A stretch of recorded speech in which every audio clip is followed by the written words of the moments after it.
Bom dia a todos, graça e paz do Senhor Jesus seja com todos nós. Uma ótima sexta-feira para todos. Hoje é dia 20 de janeiro de 2023. Seja muito bem-vindo ao nosso devocional de hoje. E nesta sexta-feira seguimos aí a nossa maratona bíblica e hoje vamos conversar sobre Efésios capítulo 5 e capítulo 6. E aí a gente vai terminar então tanto Cantares, né, Cântico dos Cânticos, como também Efésios, e aí já quero anunciar que na semana que vem, a partir da semana que vem, a gente vai iniciar aí o período dos profetas. Então vamos falar de Isaías, depois Jeremias, Ezequiel, Daniel, os principais, né, os profetas chamados maiores, mas começamos então na segunda-feira com Isaías. Vamos intercalar com livros do Novo Testamento também, para a gente ir fazendo sempre essa dinâmica de um livro do Antigo e um do Novo.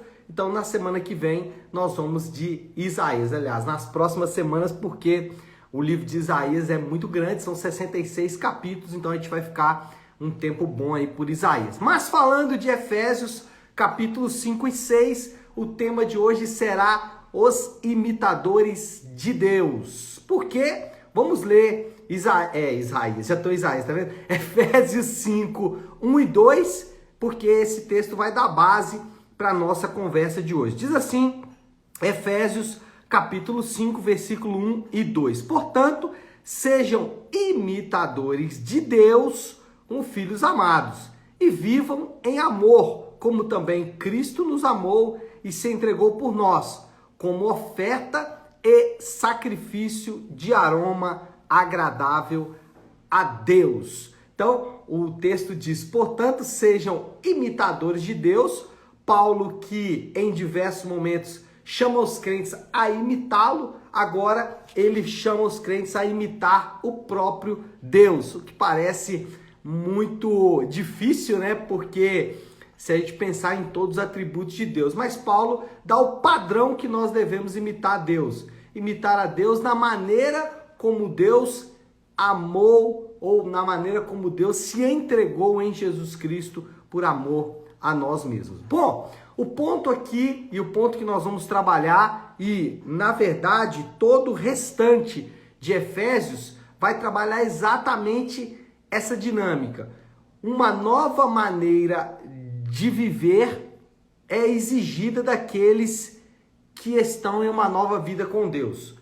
A nova vida com Deus, a vida com Deus por causa das suas promessas, uma vida com Deus por causa da redenção proposta em Jesus Cristo, essa nova vida com Deus exige uma nova maneira de viver. E é o que Paulo vai tratar da agora em diante até o final do capítulo 6 de Efésios, mas eu quero destacar dois pontos que vão ser as bases aí, inclusive, do raciocínio de Paulo a partir de agora. Primeiro, é que o padrão é o padrão de Deus. Ele começa dizendo, portanto, sejam imitadores de Deus como filhos amados. A ideia de Paulo aqui é que os crentes passam a ter, então, agora um padrão para seguir.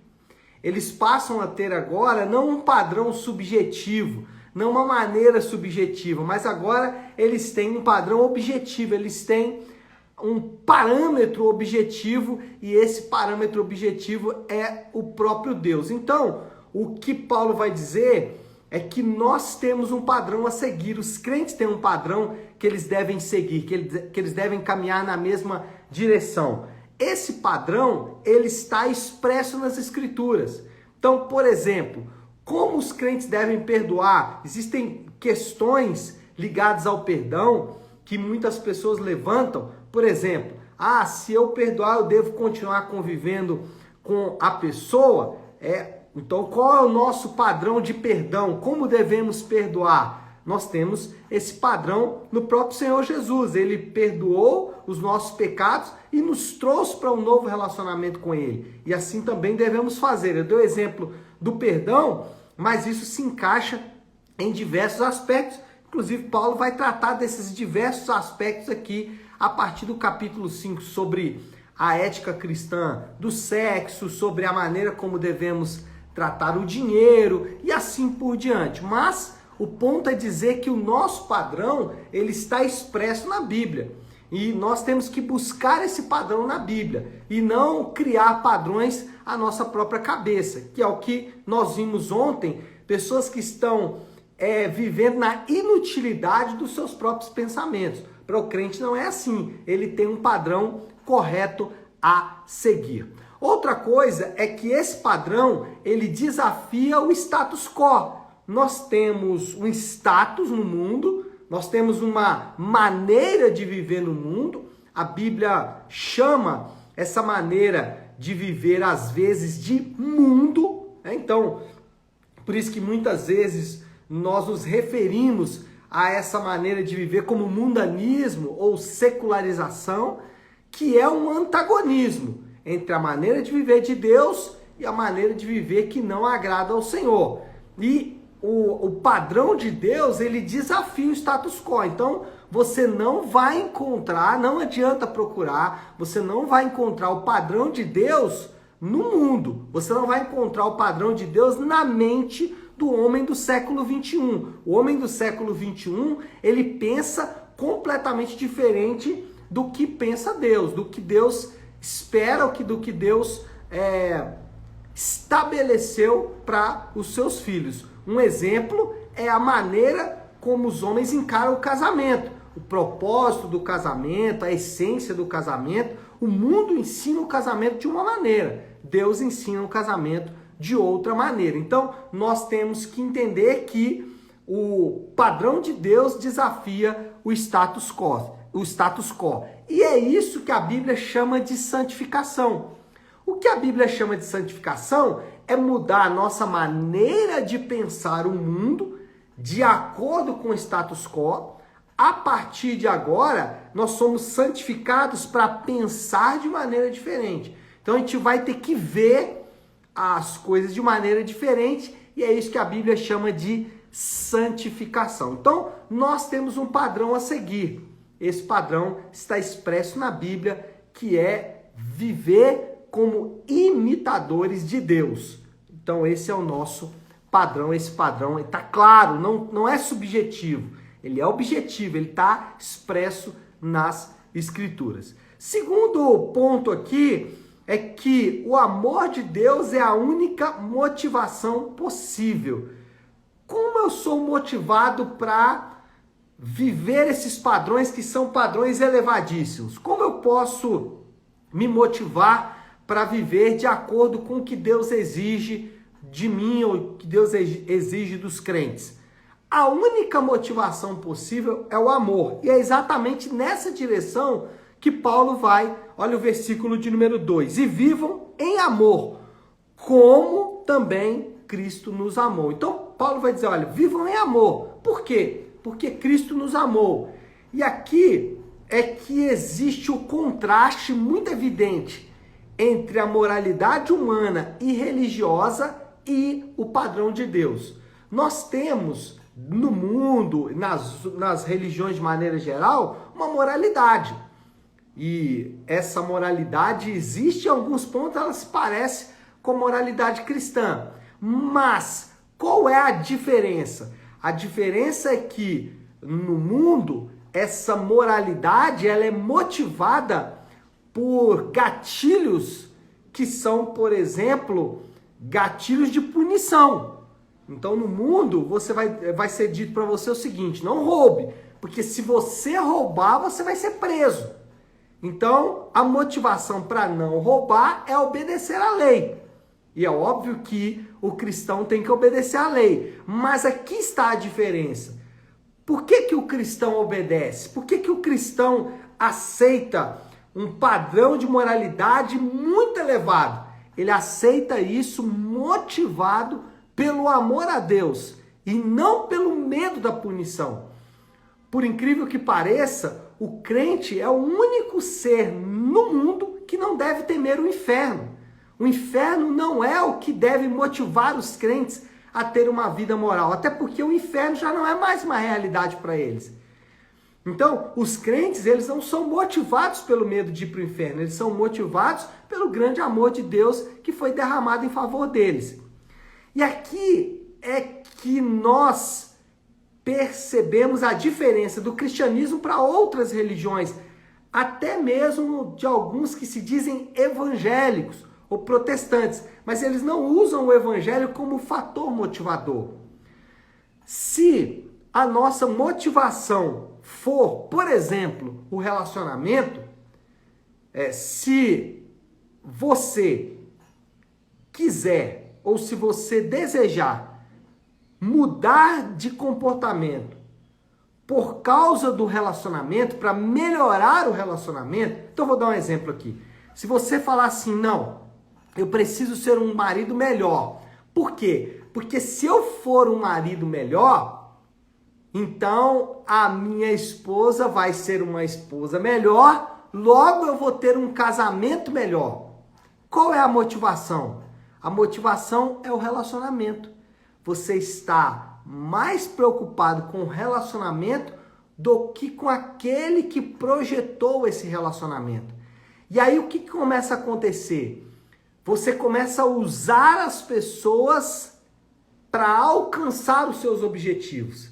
Então, se a motivação não for Cristo, mas se a motivação for o relacionamento, e muitos ensinadores sobre relacionamentos, muitos daqueles que falam sobre relacionamento, eles falam usando essa motivação. Então, seja uma boa esposa, porque se você for uma boa esposa, o seu marido será um bom marido, e aí então vocês vão viver um casamento feliz. Então você está usando o seu marido, usando a sua esposa, e aí eu estou dando exemplo do casamento, mas isso pode ser no trabalho, na igreja, em qualquer outro relacionamento e em qualquer outra área. O dinheiro, por exemplo, se encaixa maravilhosamente bem nesse caso.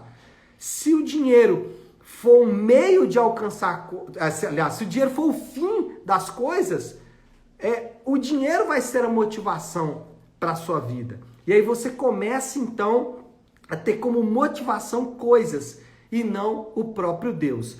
Então, qual é a motivação certa? O grande amor de Deus por nós.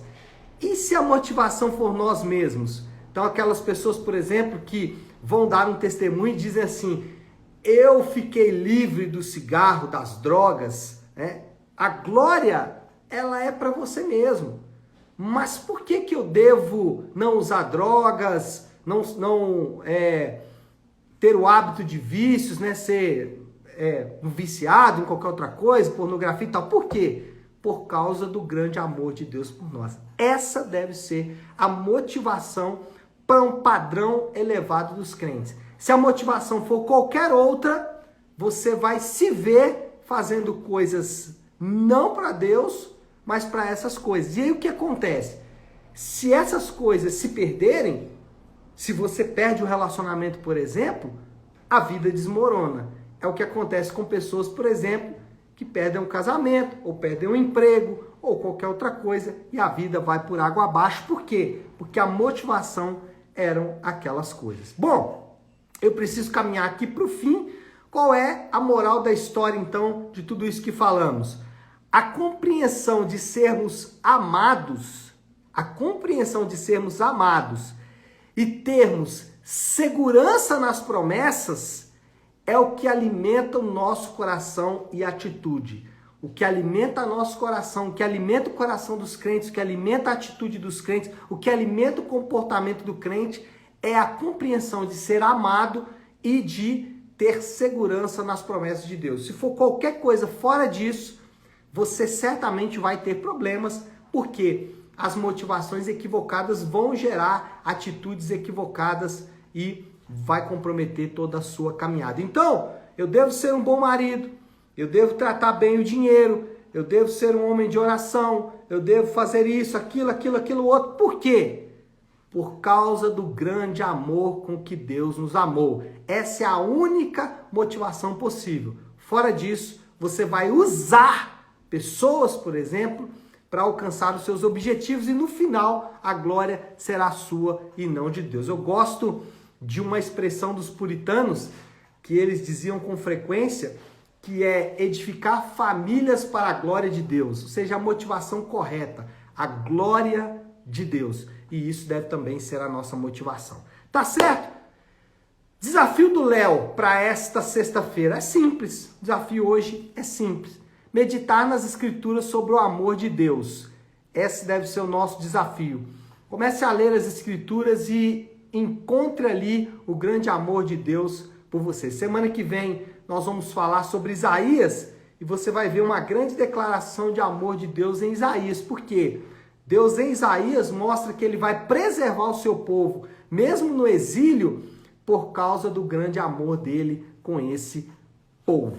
Tá certo? Então vamos orar, falar que aproveitar que estamos falando que somos povo.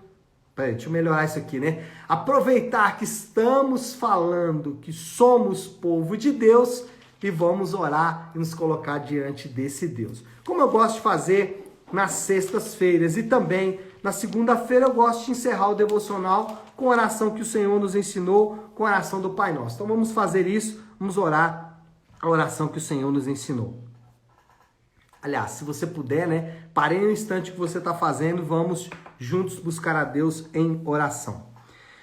Pai nosso que estás nos céus, santificado seja o teu nome.